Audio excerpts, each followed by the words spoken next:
Welcome to Mana's Seal YouTube channel. The previous video link is on the description box or on the top right card. Volume 12. The Paladin of the Holy Kingdom.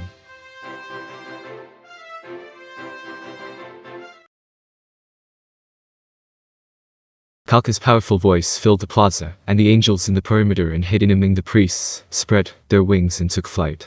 There were 5 angels who held swords of fire, summoned through 3rd-tier spells, archangel flames. There were 20 more summoned through 2nd-tier spells, angel guardians. And then, there was a single angel which Kalka had summoned before arriving here, a principality of peace. While she did not remember what powers the angels possessed, she remembered that the principality of peace which Kalka summoned could use low-tier divine spells, and could use abilities such as the ability to grant protection from evil, smite evil, and cause mass silence, among others. That was because she had often seen Kalka summon it. Sensing the murderous intent around her, Remedios understood that she no longer needed to hold back, and so she charged. Normally, the priests would have supported her with attack spells, but there were none. Perhaps they were conserving mana to summon angels. Remedios activated a skill from one of her job classes, Evil Slayer. The divine power within her holy sword intensified. In that moment, 5 adventurers suddenly appeared behind Jaldabaoth. They must have used invisibility, magic to close in on him. She did not know why they had suddenly become visible. While she knew that there was a spell called Invisibility, she had no idea what sort of spell it was or how it could be negated. Jaldabaoth did not respond to the adventurers who had suddenly appeared. No, it did not seem like he had even noticed them. At that moment, she wondered if she had been mistaken about the aura of intimidation from Jaldabaoth. Or, rather, was this just an illusion or a copy, and the original was not here? No, she denied the latter deduction. That could not be. Her instincts, her ability to sniff out evil, told her that Jaldabaoth was right there. The adventurers looked shocked and slashed at Jaldabaoth in a panic. Just as she thought that their weapons would be able to reach him, Jaldabaoth sprouted a set of strange wings behind him. They impaled the adventurers who had tried to attack him from behind. Perhaps the frothy blood he was coughing up was because he had been stabbed in the chest, and blood was flowing into his lungs. But with his last trace of life, a single adventurer swung his weapon down on Jaldabaoth. However, Jaldabaoth let the strikes rain down on him, with no sign he had been harmed. Since they were here, those adventurers ought to have been quite skilled. It was only reasonable to assume that they would be wielding holy elemental weapons as part of their preparations. Even so, they could not leave a mark on him, showing that this demon was quite a highly ranked being. In the few moments that it took the battle conditions to change, the charging Remedios screamed "Yeert!" and slashed down diagonally with her holy sword. Jaldabaoth hopped one step back, and those tentacle-like, no, they probably were tentacles, wings through the perforated adventurers at her. She had no intention of taking it head-on. She took her left hand off her sword's hilt, beating them all aside. Flow acceleration. Then activated a martial art, stepped forward, and thrust. The holy sword stabbing in at Jaldabaoth's throat was blocked by a set of suddenly sprouted claws. Holy strike. She infused the holy power within her sword into the claws in the instant they made contact. This was an elementary technique for paladins, and it was originally intended to be used in the moment one's blade bit into a foe's flesh, but that did not mean it could not be used as a touch attack. Since most of the divine power simply exploded on the surface, it would not do much harm, but she had still used it, anyway. That was because in the moment that the adventurers had been killed, her instincts as a paladin, which her little sister called an animal instinct, screamed that she needed to show that they could still resist Jaldabaoth and prevent the morale of the surrounding soldiers from falling. I see. The angels jammed themselves in between Remedios and Jaldabaoth as the latter was backing off. They launched their attack while floating at roughly head height. Tis, Remedios clicked her tongue. The metallic sound that rang out as her holy sword made contact with Jaldabaoth's claws showed how hard those claws were.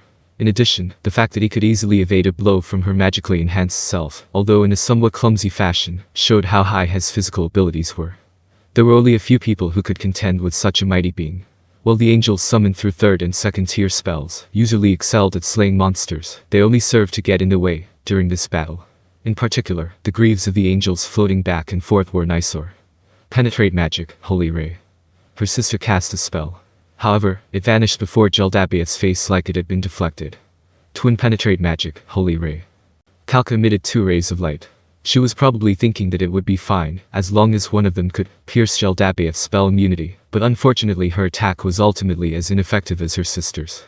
That meant he possessed very high magic resistance. In other words, I need to give it my all. She shouted a battle cry to fire herself up. Use your head and let the angels fight. There's no point in this. The fact was that even though the angels had the advantage of height and surrounded him on all sides, Jaldabaoth was still quite compassed. But that was only natural. Even after being surrounded by so many people, not a single attack had hit Jaldabaoth. The adventurers ran over to collect their comrades who had fallen by Remedios' feet. While their immobile bodies were clearly dead, they still believed in the faint probability that it might not be so. How bothersome. Even if they are nothing more than insects, a swarm of them is still unpleasant. Jaldabaoth sounded perfectly compassed.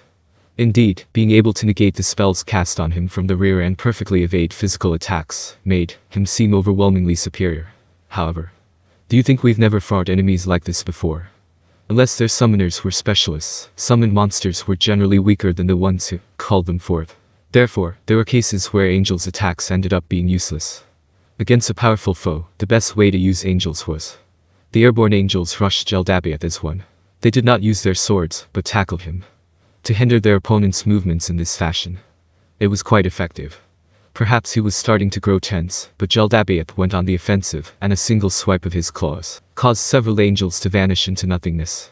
However, the angels from behind filled the gap, continuing the attack in place of their absent fellows. This was the frightening thing about summoned monsters. Since they were beings that did not die even when they were killed, they could be fully utilized in this fashion. The angels came like a ferocious waterfall, without rest or respite, and Jaldabaoth's flowing counterattacks left Remedios staring in awe. However, that's carelessness on your part. Remedios had moved subtly to step into an opening in Jaldabaoth's defense, a fatal flaw that was exposed when he was on guard against the angels coming from above. What? Weird. She activated a skill, and then her martial arts, using her holy sword to strike a blow with all her might. She had chosen to conserve the greatest power of her holy sword, because her instincts told her that then was not the time for that powerful move, which could only be used once a day. Stricken by the mightiest blow she could muster apart from that move, Jaldabaoth flew back as though he was being smashed to the horizon, until he crashed into a store on the other side of the plaza. Remedios looked down at the hands which held her blade. Oh crap. Nisama. You did it. She shouted angrily in response to her little sister's excited exclamation. It's not over yet. How could he have flown so far? Given your brute strength, I think it's possible, Nisama. He flew out by himself. Indeed, not only had she allowed Jaldabaoth to escape the encirclement, she had even given him the chance to hide in a house. The reason why they could take on enemies like Jaldabaoth was because they could encircle their opponent and force them to face many people at once. Allowing him to hide in a cramped home was too dangerous. In addition, Jaldabaoth's actions would change now. It was possible he would stop playing around now. Remedios. What should we do? Kalka shouted. Usually, Remedios would ask and then Kalka would answer, but now the opposite was the case. During battle, she was better able to make the right choice than the other two. Demolish the house without going near it. After hearing that, the priests cast attack spells one after the other. They collapsed the house in short order. However, it was hard to believe Jaldabaoth had been crushed under the falling debris. Even Remedios in her enchanted armor could survive that much unless she was very unlucky. Also, Remedios looked down at her blade, which was unstained by blood. Could he have rolled with that blow just by flying away? Had he used a martial art like Fortress or something? Or was it a demon-only skill? There were many possibilities for that, but things would become troublesome if she could not see through it. Amidst the sounds of destruction, the neighboring houses crumbled under the area effect spells. Dirt and dust filled the air, and she could not help coughing. Say, Remedios, why hasn't Jaldabaoth come out yet? Nisama, could it be he's already escaped by teleportation? That demon, who spoke so arrogantly. I can't imagine he'd escape without being hurt. We ought to use fire. Pour on new oil and ignite it. May I ask you to bless it, Kalka-sama? Nisama, are we going to conduct the ritual of holy fire? Doing so to harm an opponent, is that really what a paladin ought to be doing? That's fine, if Remedios thinks that's the best way, then we'll go with it. No, we should do it. Since he's a demon, there's no reason he won't be hurt. Many demons were resistant to fire, but the holy fire was of the holy element, and fire resistance was only half as effective against it. Then, Kalka-sama, the preparations for the ritual. We don't have time for that. Please use the simplified version. Kalka looked straight ahead as she said that, and from the corner of Remedios' eye, she saw her little sister, wondering if she should go with that. Simplifying the holy fire ritual spell would place a great deal of strain on the user's body. This was not something which she, as one of Kalka's subordinates charged with keeping her safe, ought to recommend. However, it would be even worse if they gave Jaldabaoth time. If you think this is the best way, then we'll do it. However, if I perform it by myself, I won't be able to help you after that. Please keep that in mind. Then, can you light the fire right away? Understood. Kukuku.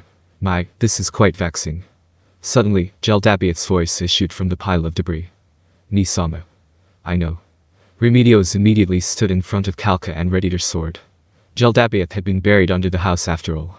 Therefore, bringing up the holy fire attack just then was the right choice. They had not thought that he might have lost consciousness because of the shock of being buried under the fallen house. It would seem that it is time for me to get serious. Oh? Then we should have done it earlier. I'll wait, so why don't you show me your power? Kalka-sama queruled, get back. Remedios whispered her directions to the other two. At the same time, Remedios fell back as well, allowing the resummoned angels to form a wall along the path between themselves and Jaldabaoth. Oh yes. In that case, please get back. It would be quite disappointing if you were to die from my shockwave. The collapsed pile of timbers and bricks swelled up. As they collapsed to the ground, something massive slowly stood up from among them.